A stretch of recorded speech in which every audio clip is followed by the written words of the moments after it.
বন্ধুরা, আবারও তোমাদের সবাইকে অভিনন্দন লেটস ক্র্যাক ত্রিপুরা এক্সাম চ্যানেলে, যেখানে আমরা অ্যাজ প্রমিস তোমাদের জন্য প্রত্যেকদিন মক টেস্ট নিয়ে আসছি।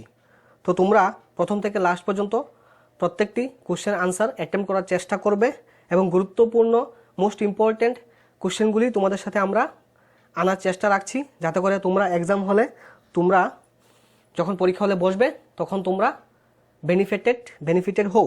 তো বন্ধুরা, চলো আজকে দেরি না করে আজকের এই মক টেস্টটি আমরা শুরু করি, যেখানে আমরা তোমাদের জন্য গুরুত্বপূর্ণ প্রশ্নোত্তর নিয়ে এসেছি। তো প্রথম থেকে লাস্ট পর্যন্ত অবশ্যই ক্লাসটি দেখার চেষ্টা করবে। আর বন্ধুরা, তোমরা এটাও জানো যে আমরা আমাদের চ্যানেলের প্রত্যেকটি ক্লাসের পিডিএফ তোমাদের সাথে টেলিগ্রাম চ্যানেলের মাধ্যমে শেয়ার করে থাকি। তো তোমরা যারা টেলিগ্রামে জয়েন হনি, তোমরা তাড়াতাড়ি করে টেলিগ্রাম চ্যানেলে জয়েন হয়ে নাও, তাহলে প্রিভিয়াসে করা প্রত্যেকটি ক্লাসের পিডিএফ তোমরা ইজিলি পেয়ে যাবে এখান থেকে উইদাউট এনি কস্ট। তাছাড়া বন্ধুরা, অবশ্যই তোমরা আমাদের চ্যানেলের নিয়মিত নোটিফিকেশান পাওয়ার জন্য আমাদের চ্যানেলকে সাবস্ক্রাইব করবে, সঙ্গে দেওয়া বেল আইকনও ক্লিক করবে, তাহলে তোমরা সঠিক সময়ে আমাদের প্রত্যেকটি ক্লাস তোমরা অ্যাটেন্ড করতে পারবে। এবং অবশ্যই ভালো লাগলে লাইক করবে, বন্ধুদের সাথে শেয়ার করবে। বন্ধুরা, প্রত্যেকটি কোশ্চেনের এগেনস্টে আমরা তোমাদেরকে 10 সেকেন্ড সময় দেব। সেই 10 সেকেন্ড সময়ের মধ্যে তোমরা প্রত্যেকটি কোশ্চেনের আনসার করার চেষ্টা করবে এবং লাইভ চ্যাট বক্স তোমাদের জন্য ওপেন থাকবে, ওইখানে তোমরা আনসার করবে। তো চলো তাহলে আজকের ক্লাস আমরা আজকে যে সেশন, গুরুত্বপূর্ণ সেশনটি শুরু করি। বন্ধুরা, আজকের প্রথম প্রশ্ন, the topic of cancer passes through how many states of India? Topic of ক্যান্সারটি ভারতের টোটাল কয়টি রাজ্যের উপর দিয়ে গিয়েছে? তো বন্ধুরা, তোমাদের সময় শুরু। তোমরা 10 সেকেন্ডের মধ্যে লাইভ চ্যাট বক্সে আনসার করবে। ইয়েস বন্ধুরা, তোমাদের প্রথম কোশ্চেনের সময় শেষ। তো এই যে টপিক অফ ক্যান্সার, এটি ভারতবর্ষের টোটাল 8টি রাজ্যের উপর দিয়ে গিয়েছে। টপিক অফ ক্যান্সার কয়টি রাজ্যের উপর দিয়ে গিয়েছে? টপিক অফ ক্যান্সার ভারতবর্ষের টোটাল 8টি রাজ্যের উপর দিয়ে গিয়েছে। চলো আমরা কোশ্চেন নাম্বার 2 করি। Question number 2, Indira Gandhi centre for atomic রিসার্চটি কোথায় অবস্থিত? Indira Gandhi centre for atomic research যে কেন্দ্রটি, পরমাণু গবেষণা কেন্দ্রটি, ওইটি কোথায় অবস্থিত, কোন রাজ্যে অবস্থিত? তো বন্ধুরা, তোমাদের সময় শুরু। তোমরা কনসেন্ট্রেশনের সাথে প্রত্যেকটি কোশ্চেনের আনসার করার চেষ্টা করো। তোমাদের সুবিধার্থে আমরা তোমাদের জন্য মক টেস্টের আয়োজন করেছি। তোমরা প্রতিনিয়ত বলছিলে যে স্যার মক টেস্ট নিয়ে আসুন। তো আমরা তোমাদের এক্সাম যেহেতু আর বেশি দিন নেই, সেই কথাটা মাথায় রেখে প্রতিনিয়ত তোমাদেরকে আমরা মক টেস্ট দিয়ে যাওয়ার চেষ্টা রাখছি। তোমরা অবশ্যই আমাদেরকে এভাবে সাপোর্ট করে যাবে এবং আমরা তোমাদেরকে এভাবে মক টেস্ট দিয়ে যাব। তো বন্ধুরা, এখানে কোশ্চেন নাম্বার 2 আনসার হবে তামিলনাড়ু। এই যে Indira Gandhi centre for atomic research সেন্টারটি, এটি কালাপক্কম, তামিলনাড়ুর কালাপক্কমে অবস্থিত। Next question number 3, which is the highest peak in আরাবল্লী? আরাবল্লী যে পর্বত আছে, সেই আরাবল্লী পর্বতের হাইয়েস্ট পিক অর্থাৎ সর্বোচ্চ শৃঙ্গ কোনটি? তো বন্ধুরা, আরাবল্লী পর্বতের সর্বোচ্চ শৃঙ্গ কোনটি? তোমরা আনসার করো। তোমাদেরকে 10 সেকেন্ড সময় আমরা দিচ্ছি এবং এই সময়সীমার মধ্যে আনসার করার চেষ্টা করবে। যেহেতু এক্সামে টাইম ম্যানেজমেন্ট নিয়ে অনেকের প্রবলেম থাকে, তাই আমরা তোমাদের জন্য মক টেস্টের আয়োজন করলাম। তো এই যে আরাবল্লী পর্বতের যে সর্বোচ্চ শৃঙ্গটি, এটির নাম হচ্ছে Guru Shikhar. Option C is the right answer. Next question number 4, the river Brahmaputra is referred as? Brahmaputra যে নদীটি, ভারতবর্ষের ব্রহ্মপুত্র নদীটি চীনের মধ্যে কী নামে পরিচিত? তো ভারতবর্ষের যে ব্রহ্মপুত্র নদী, এটি চীনের মধ্যে কী নামে পরিচিত? তোমরা আনসার করো। সঠিক সময়ের মধ্যে তোমরা আনসার করার চেষ্টা করবে, সেই 10 সেকেন্ড সময়ের মধ্যেই।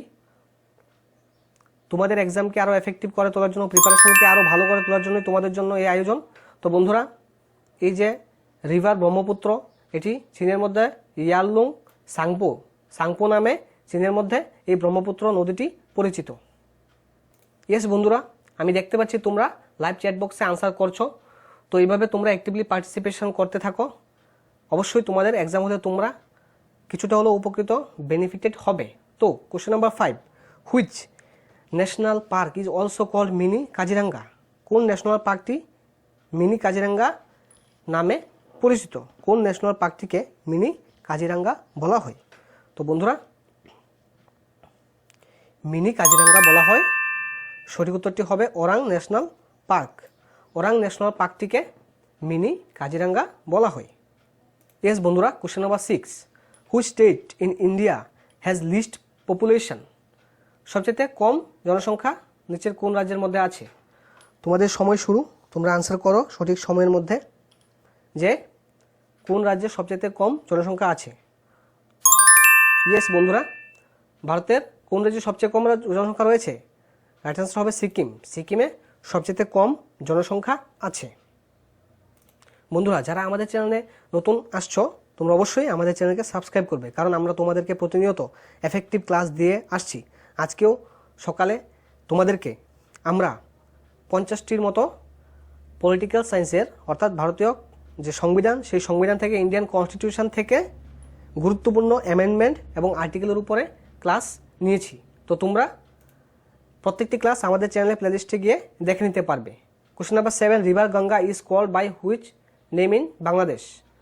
বাংলাদেশের মধ্যে গঙ্গা নদীটি কী নামে পরিচিত? ইয়েস বন্ধুরা, তোমাদের সময় শেষ। বাংলাদেশের মধ্যে এই যে গঙ্গা নদীটি, এটি পদ্মা নদী নামে বাংলাদেশে পরিচিত। বন্ধুরা, আমরা তোমাদের জন্য জিওগ্রাফি, কনস্টিটিউশন, হিস্ট্রি এবং জব ওরিয়েন্টেড, তার পাশাপাশি ত্রিপুরা জিকে, কারেন্ট অ্যাফেয়ার্স থেকেও কোশ্চেন আনছি এই একটি মক টেস্টের মধ্যেই। এখানে মিক্সড আমরা প্রত্যেকটি সাবজেক্ট থেকে আনছি, যেহেতু এক্সামের হলে আমরা জানি যে প্রত্যেকটি টপিক থেকেই কিন্তু কোশ্চেন আসবে। তাই কোশ্চেন নাম্বার 8 আমরা হিস্ট্রি থেকে আনলাম। এখানে বলা হচ্ছে যে who build the Taj Mahal? Taj Mahal কে নির্মাণ করেছেন? তো বন্ধুরা, তোমাদের সময়ও শেষ। তাজমহল কে নির্মাণ করেছেন? তাজমহল নির্মাণ করেছেন শাহজাহান। শাহজাহান কি করেছেন? তাজমহলটি নির্মাণ করেছেন। ইয়েস ফ্রেন্ড, চলো এখন কোশ্চেন নাম্বার 9 করি। দ্য নালন্দা ইউনিভার্সিটি, প্রাচীন ভারতবর্ষের যে নালন্দা ইউনিভার্সিটি ছিল ওইটা নিচের কে প্রতিষ্ঠা করেছিল? তোমাদের সময় শুরু। এই নির্দিষ্ট সময়সীমার মধ্যে তোমরা যদি আনসার করতে পারো, তোমাদের মধ্যে একটা হ্যাবিট এসে যাবে তাড়াতাড়ি কোশ্চেনটা বুঝে আনসার করা। তো তাই তোমাদের জন্য এই ছোট্ট আয়োজন। এখানে কোশ্চেন নাম্বার 9, দ্য নালন্দা এই যে ইউনিভার্সিটিটি প্রাচীন ভারতবর্ষে ছিল, এটি নির্মাণ করেছিলেন, প্রতিষ্ঠিত করেছিলেন কে করেছিলেন? ইয়েস বন্ধুরা, এটি করেছেন কুমার গুপ্ত। কুমার গুপ্ত কি করেছেন? এটি প্রতিষ্ঠিত করেছিলেন। চলো question number 10, which city is the silicon valley of India? Silicon উপত্যকা বলা হয় কোন শহরকে? নিচের কোন শহরকে সিলিকন উপত্যকা বলা হয়?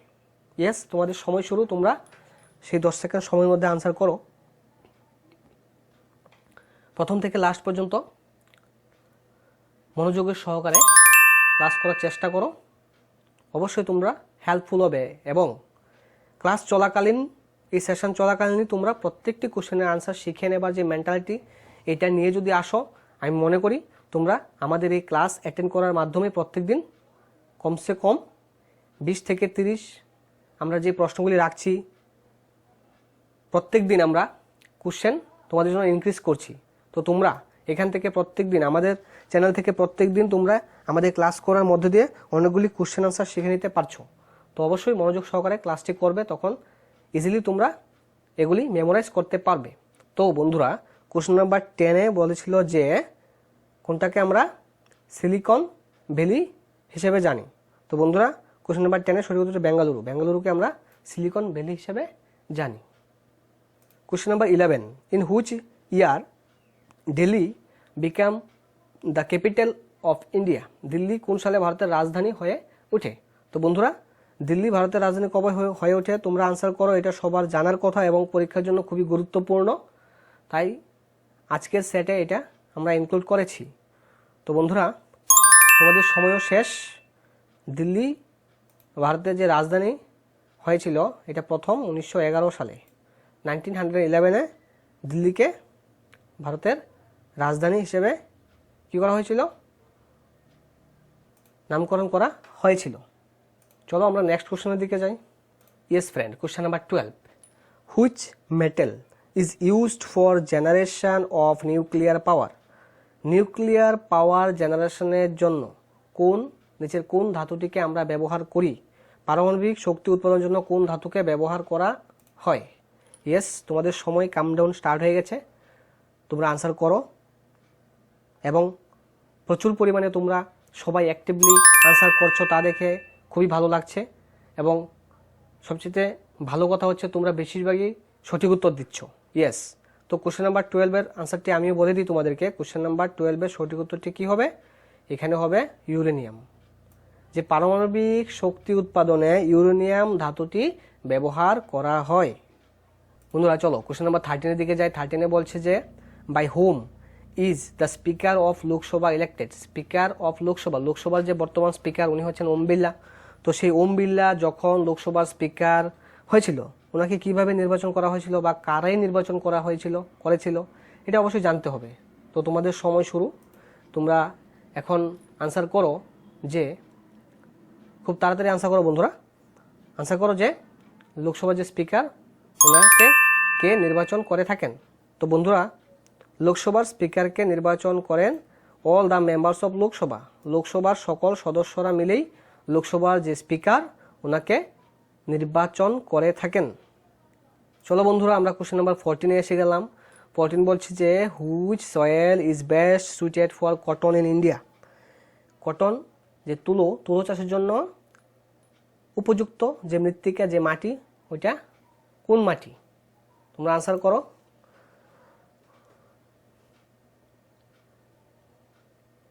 বন্ধুরা তুলো চাষের জন্য যে বেস্ট সুইটেড যে সয়েল, এটা সঠিক উত্তর হবে ব্ল্যাক সয়েল, কালো মৃত্তিকা।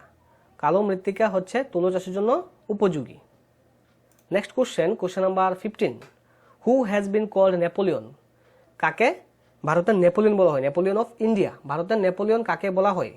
ইয়েস ফ্রেন্ড, তোমরা অবশ্যই এই আনসারটা পারবে সবাই। খুব তাড়াতাড়ি তোমরা কমেন্ট বক্সে জানাও আমাকে যে হ্যাঁ আনসারটি কী হবে। ইয়েস ফ্রেন্ড, তোমরা সঠিক আনসার দিচ্ছ। হ্যাঁ, তোমরা সবাই সঠিক উত্তর দিচ্ছ। হ্যাঁ বন্ধুরা, তো কোশ্চেন নাম্বার 15-এর সঠিক উত্তরটি কী হবে? ইয়েস, সমুদ্রগুপ্তকে ভারতের নেপোলিয়ন বলা হয়। ভেরি গুড ফ্রেন্ডস, তোমরা এইভাবে অ্যাক্টিভলি পার্টিসিপেশন করতে থাকো, এবং তোমাদের অ্যাক্টিভ পার্টিসিপেশনের মধ্যে দিয়ে আমরা তোমাদের যে এক্সাম, সেই এক্সামের যে প্রিপারেশন, এটাকে আরও এফেক্টিভভাবে করে তুলতে পারবো, এটা আমাদের আশা। এভাবে তোমরা আমাদেরকে সাপোর্ট করো, যে আমাদের সাথে থাকো। চলো আমরা নেক্সট কোশ্চেনের দিকে যাই। Question number 16, largest fresh water lake of the world. বিশ্বের যে ফ্রেশ ওয়াটার লেক কোনটি?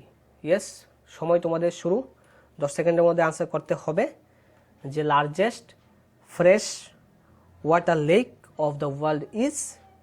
তো ফ্রেন্ড রাইট আনসার কী হবে? রাইট আনসার হবে সুপেরিয়র লেক। সুপেরিয়র লেক হচ্ছে largest fresh water lake. Question number 17, who অ্যাপয়েন্টস the chairman of UPSC. Union public service কমিশনের চেয়ারম্যানকে কে নিয়োগ করে থাকেন? ইউনিয়ন পাবলিক সার্ভিস কমিশনের যে চেয়ারম্যান ওনাকে কে নিয়োগ করেন? তো বন্ধুরা তোমাদের সময় শেষ। ইউনিয়ন পাবলিক সার্ভিস কমিশনের চেয়ারম্যানকে নিয়োগ করে থাকেন প্রেসিডেন্ট অফ ইন্ডিয়া, ভারতের রাষ্ট্রপতি। ইউপিএসসির যে চেয়ারম্যান ওনাকে নিয়োগ করে থাকেন। Question number 18, Panchayati Raj belongs two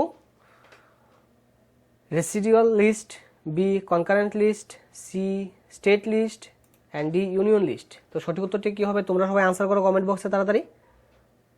হ্যাঁ বন্ধুরা, তোমাদের সময় শেষ।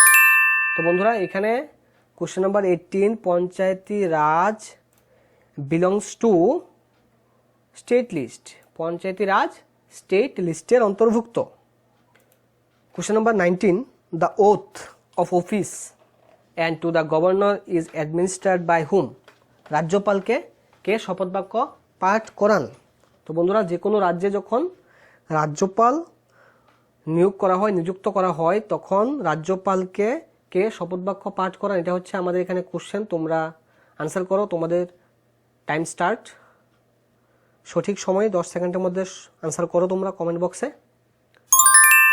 ফ্রেন্ড তোমরা সবাই কারেক্ট, যে রাজ্যপালকে, যে কোনো রাজ্যের যে রাজ্যপাল থাকে ওনাকে যে শপথ বাক্য পাঠ করান, এখানে রাইট আনসার হবে chief justice of the high court. রাজ্যের যে হাইকোর্টের প্রধান বিচারপতি কী করেন? গভর্নরকে শপথ বাক্য পাঠ করান। ফ্রেন্ডস চলো question number 20, in Indian constitution the method of election of president has been taken from, যে ভারতের যে রাষ্ট্রপতি নির্বাচন পদ্ধতি এটি কোন দেশ থেকে গ্রহণ করা হয়েছে? ভারতের রাষ্ট্রপতিকে যে নির্বাচন করা হয় সেই নির্বাচন পদ্ধতিটি কোন দেশ থেকে গ্রহণ করা হয়েছে? তো বন্ধুরা, ভারতের রাষ্ট্রপতি নির্বাচন পদ্ধতিটি গ্রহণ করা হয়েছে আয়ারল্যান্ডের কনস্টিটিউশন বা সংবিধান থেকে। তো বন্ধুরা, ভারতের রাষ্ট্রপতি নির্বাচনের পদ্ধতি কোন দেশ থেকে নেওয়া হয়েছে? আয়ারল্যান্ড থেকে এটি নেওয়া হয়েছে। Question number 21, which Mughal empire was a good veena player? নিচের কোন মুঘল সম্রাট বীণা বাদক ছিলেন? খুব ভালো বীণা বাদক ছিলেন। বীণা যে বাদ্যযন্ত্র ওইটি উনি বাজাতে পারতেন। তো বন্ধুরা, তোমরা সবাই আনসার করো, তোমাদেরকে আমি সময় দিয়ে দিলাম। ইয়েস ফ্রেন্ড, তোমরা সবাই সঠিক আনসার দিচ্ছ। ইয়েস, তো এখানে বন্ধুরা সঠিক উত্তরটি কী হবে? ঔরঙ্গজেব। ঔরঙ্গজেব ছিলেন মুঘল সম্রাট যিনি বীণা বাদকও ছিলেন। Next question number 22, who has written famous book Padmaavat? Famous যে বুক পদ্মাবত এটি কে লিখেছেন? ইয়েস, তোমাদের সময় শুরু, তোমরা আনসার করো তাড়াতাড়ি।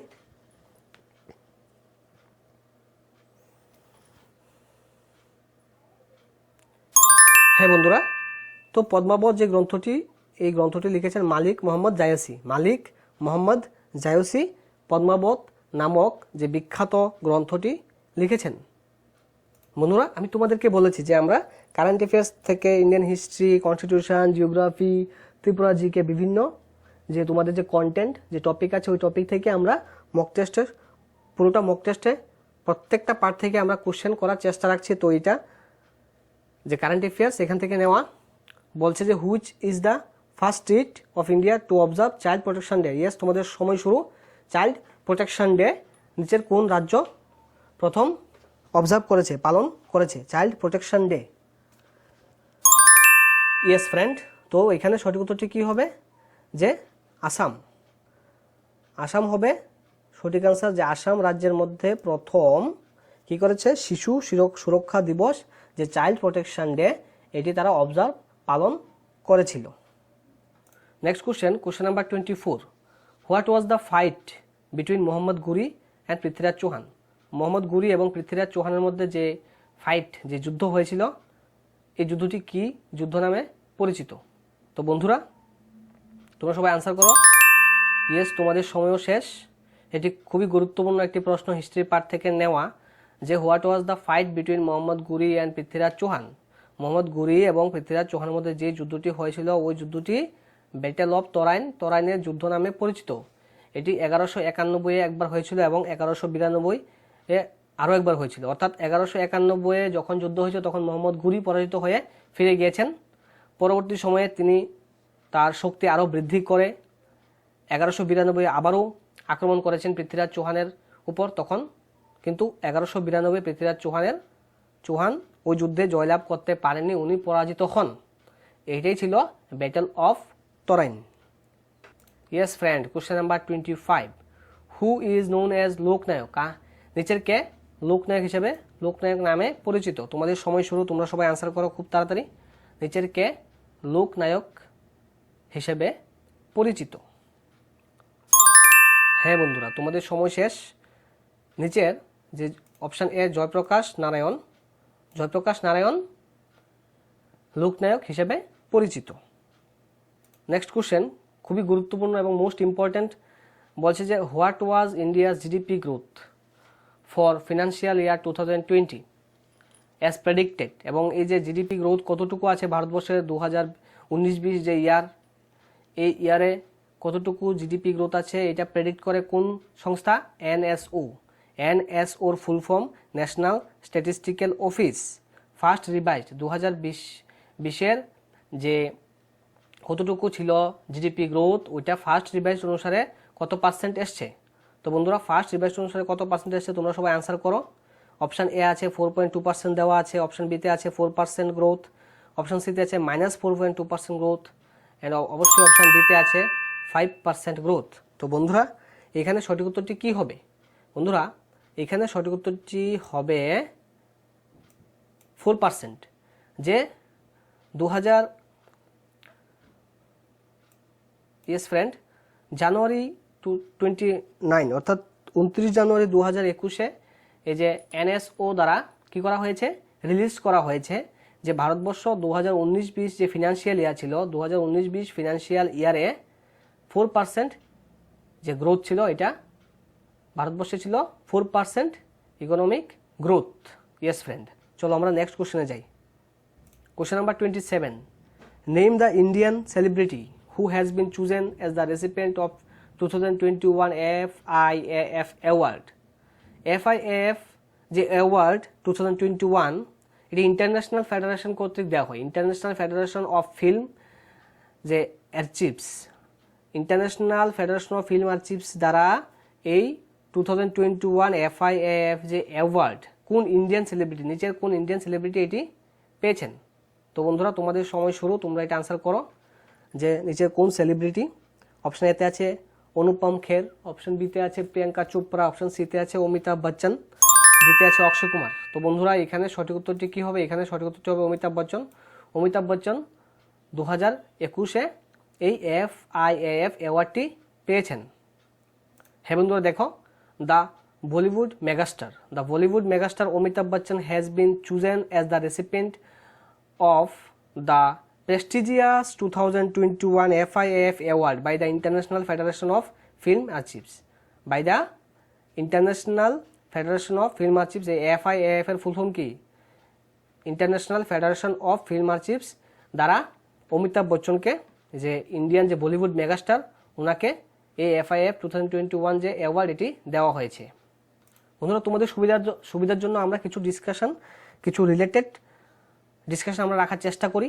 তো অবশ্যই তোমরা মনোযোগ সহকারে ক্লাসটি লাস্ট পর্যন্ত দেখবে। যারা এখন আমাদের চ্যানেলে নতুন এসছো, তোমরা অবশ্যই যারা এখনও পর্যন্ত আমাদের চ্যানেলকে সাবস্ক্রাইব করোনি, অবশ্যই সাবস্ক্রাইবটা করে নেবে এবং সঙ্গে দেওয়া বেল আইকনও ক্লিক করে নেবে।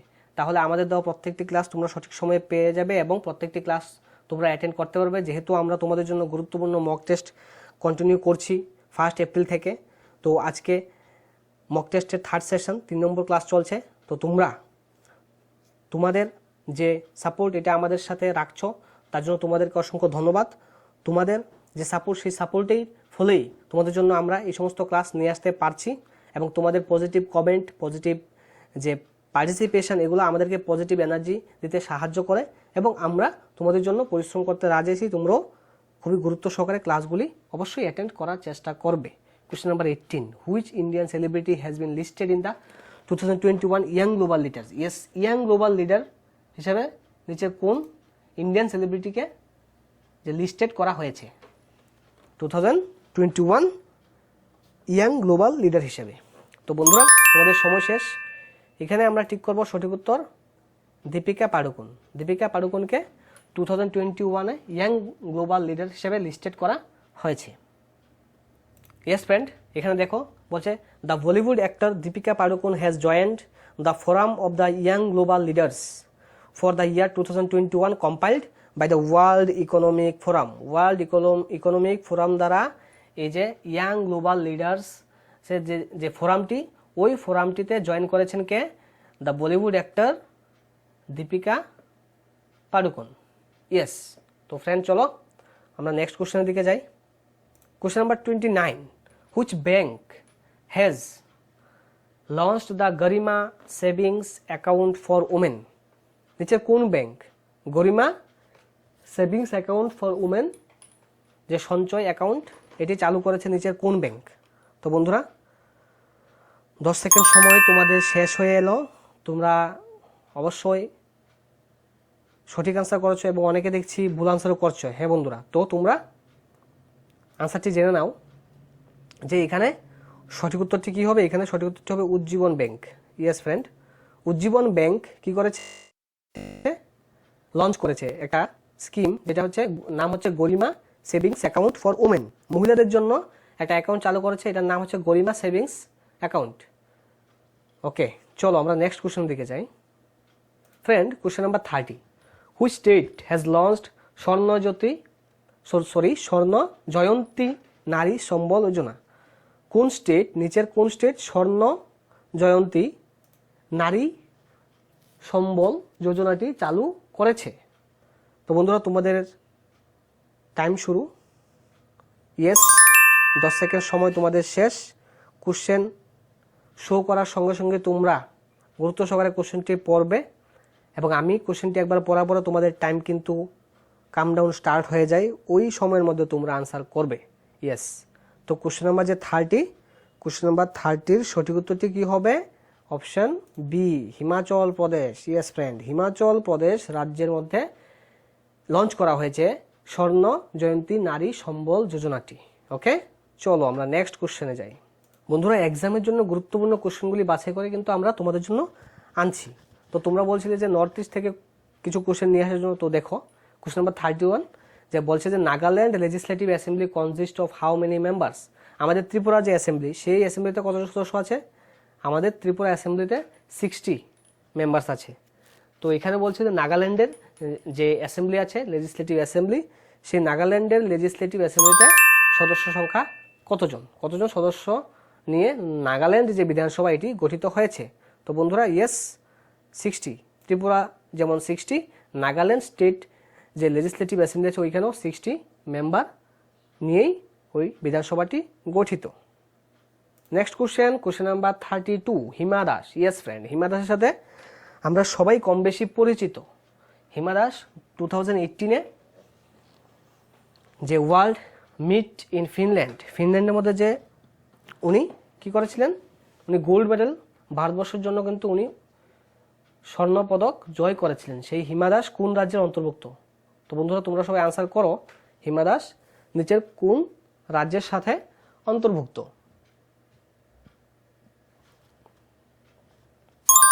ইয়েস ফ্রেন্ড, তো তোমাদের সময় শেষ।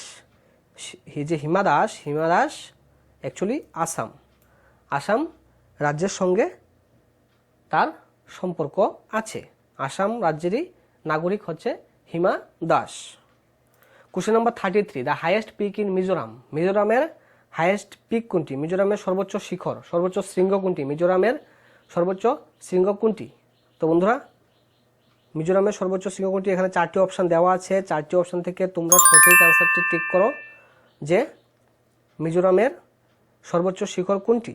মিজোরামের সর্বোচ্চ শিখর হচ্ছে ব্লু মাউন্টেন। মিজোরামের যে সর্বোচ্চ শৃঙ্গ এটি হচ্ছে blue mountain. Next question number 34, which of the following north eastern state having highest density of population.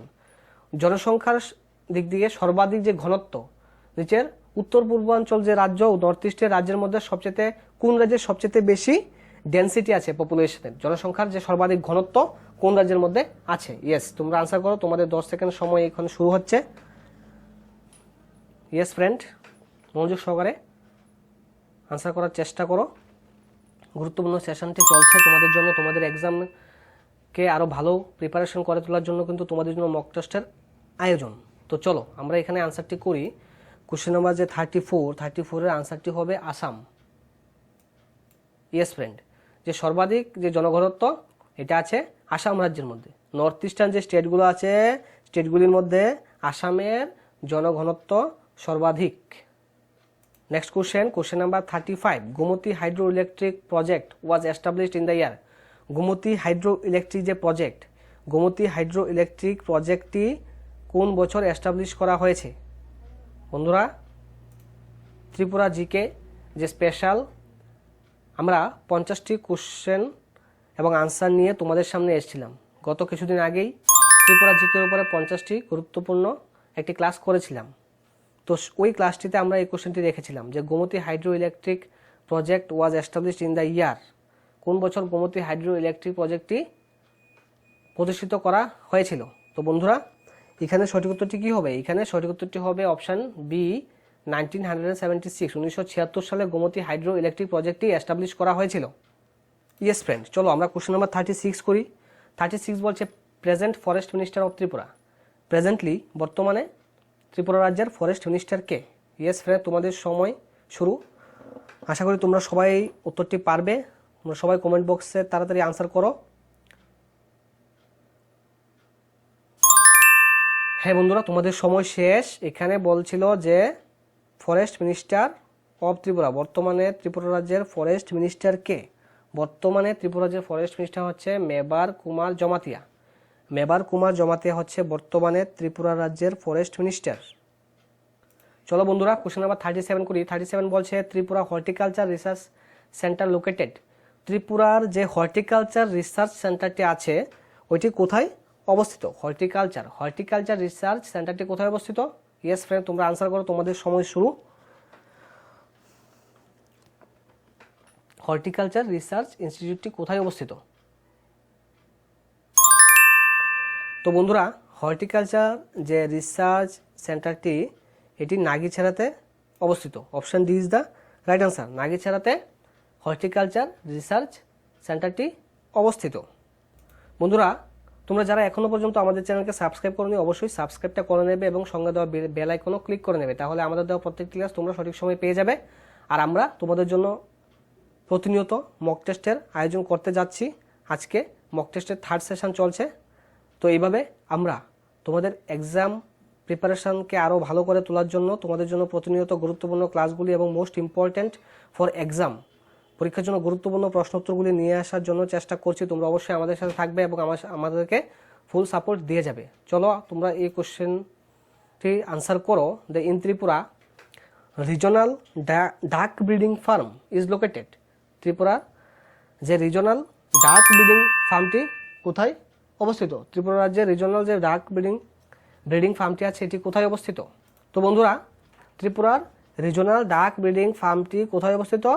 এটি আরকে নগরে অবস্থিত। ওয়েস্ট ত্রিপুরার আরকে নগরে ত্রিপুরা রিজনাল ডাক ব্রিডিং যে ফার্ম এই ফার্মটি অবস্থিত। Next question number 39। চতুর্দশ দেবতা temple built by which king. চতুর্দশ যে দেবতা বাড়িটি আছে, মন্দিরটি আছে, টেম্পলটি আছে, এটি কোন রাজা, নিচের কোন রাজা নির্মাণ করেছেন? তো বন্ধুরা তোমাদের সময় স্টার্ট। তোমরা 10 সেকেন্ড সময়ের মধ্যে আনসার করার চেষ্টা করো যে চতুর্দশ দেবতার টেম্পলটি কোন রাজা নির্মাণ করেছেন।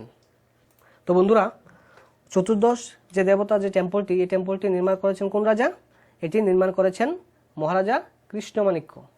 মহারাজা কৃষ্ণমাণিক্য যে চতুর্দশ দেবতা যে টেম্পলটি আছে এই টেম্পলটি নির্মাণ করেছিলেন। Question number 40। MBB airport of Tripura was established in the year. MBB যে এয়ারপোর্টটি আছে ত্রিপুরার একমাত্র এয়ারপোর্টটি, যে এমবিবি ত্রিপুরার যে সচল যে এয়ারপোর্ট, অর্থাৎ এই এয়ারপোর্টটি এখন কি আছে, স্টার্টিংয়ে আছে, এটি রানিংয়ে আছে। অন্যান্য কৈলাসহরও একটি এয়ারপোর্ট আছে কিন্তু এটি কিন্তু রানিংয়ে নেই। এখানে শুধুমাত্র ল্যান্ড করা যায় গিয়ে ওইখানে হেলিকপ্টার। যে MBB airport of Tripura was establish, যে এমবিবি এয়ারপোর্টটি কবে এস্টাবলিশ করা হয়েছিল প্রথম ত্রিপুরা রাজ্যে? তো তোমাদের সময় শুরু, তোমরা আনসার করো সবাই যে ত্রিপুরাতে যে এমবিবি এয়ারপোর্টটি আছে এটি আগে, এই যে এয়ারপোর্টটি এটির আগে নাম ছিল কি? আগরতলা এয়ারপোর্ট ছিল নাম। তো বর্তমান সরকার আসার পরে এটিকে এমবিবি এয়ারপোর্ট নামকরণ করা হয়েছিল। তো সেই এমবিবি এয়ারপোর্টটি এস্টাবলিশ কবে করা হয়েছিল? এস্টাবলিশ করা হয়েছিল এটি অপশন সি 1942। 1942-তে এই যে এমবিবি এয়ারপোর্টটি আছে বর্তমান এমবিবি এয়ারপোর্টটি 1942 সালেই এটি প্রতিষ্ঠিত করা হয়েছিল। Question number 41। Length of NH8 national highway যে 8 which is running from Karimganj in Assam to Sabroom in Tripura. আসামের করিমগঞ্জ ডিস্ট্রিক্ট থেকে শুরু করে ত্রিপুরা রাজ্যের সাবরুম পর্যন্ত এই NH8-এর রাস্তাটি নির্মাণ করা হয়েছে এবং এটি আছে। NH8 স্টার্ট হয়েছে করিমগঞ্জ থেকে এবং শেষ হয়েছে সাবরুমে গিয়ে। তো এই যে লেন্থ, এই রাস্তার NH8-এর লেন্থ কতটুকু আছে এখানে? তো তোমাদের সময় শুরু, তোমরা সবাই আনসার করো যে NH8-এর যে লেন্থ এটা কতটুকু আছে। অপশন এতে আছে 471 কিলোমিটার, বিতে বলছে 571, সিতে বলছে 371 অ্যান্ড ডিতে বলছে 671। তো বন্ধুরা এখানে সঠিক উত্তরটি কী হবে? এখানে সঠিক উত্তরটি হবে বন্ধুরা ইয়েস অপশান সি 371 কিলোমিটার। যে NH8-এর যে ডিস্টেন্স লেন্থ এটা হচ্ছে 371 কিলোমিটার। যে NH8টি করিমগঞ্জ থেকে শুরু করে সাবরুম পর্যন্ত গিয়েছে, আসামের করিমগঞ্জ এবং ত্রিপুরা রাজ্যের সাবরুম। চলো বন্ধুরা question number 42। In any organisation which of the following is a responsibility of LDC worker. Yes job oriented question থেকে এটি আনা হয়েছে যে in any organisation which of the following is a responsibility of LDC clerk, LDC ক্লার্কের responsibility কোনটি? Option এতে বলছে reports to higher authority about work progress, higher অথরিটির কাছে কাজের যে প্রগ্রেসিং কতটুকু হচ্ছে এটা রিপোর্ট করা, মেনটেন ফাইলস, ফাইলগুলো মেনটেন করা, ডায়েরি অ্যান্ড ডিসপ্যাচ করা, ডায়েরিগুলোকে ডিসপ্যাচ করা, এবং অপশান দিতে বলছে অল অফ দ্য অ্যাবাভ। তো বন্ধুরা এখানে সঠিক উত্তরটি কী হবে? এখানে সঠিক উত্তরটি হবে all of the above, because উপরের যে তিনটি অপশান আছে উপরের তিনটি কিন্তু একজন এলডিসি ক্লার্কের দায়িত্ব, রেসপন্সিবিলিটি, ওই যে কার্যগুলা সম্পাদন করা। তাই আমরা এখানে টিক করবো option D. Next question number 43, report of day to day work to higher authority is the duty or responsibility of, প্রতিদিনের যে কাজ সেই কাজের ঊর্ধ্বতন কর্তৃপক্ষের কাছে যে কাজের রিপোর্ট দেওয়াটা, কাজের যে রিপোর্টটা দেওয়া, এটা নিচের কার দায়িত্ব? Higher division clerk, MTS, stenographer, none of this. তো বন্ধুরা এখানে সঠিক উত্তরটি কী হবে?